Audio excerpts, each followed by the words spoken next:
Hello, I'm Hickey from interest.co.nz and welcome to 90 at 9, brought to you in association with ASB. This is our morning briefing where you get everything you need to know in 90 seconds at 9 o'clock, starting now with news the New Zealand dollar is back under 63 US cents. Overnight there's been some turmoil on international markets and the return of risk aversion. We're one of these risky currencies that you buy when things are looking good. And last night they weren't looking good because the Standard & Poor's 500 fell 2.7%, or it's down that much in late trade. Remember, it's risen 40% since March the 9th, so you could argue it's time for it to come back a bit.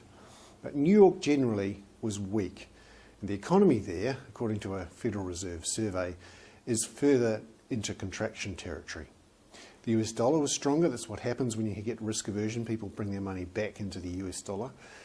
And the IMF, however, came out with some slightly less pessimistic forecasts for the US economy. It now sees a US bounce in 2010, and the contraction in 2009 is likely to be around about 2.5%, not the 2.8% forecast earlier. A warning, however, from across the Atlantic, the European Central Bank says that European banks have to write off $283 billion in bad debts sometime soon. There, the big worry is the collapse of the Baltic economies, where they have borrowed heavily from European banks.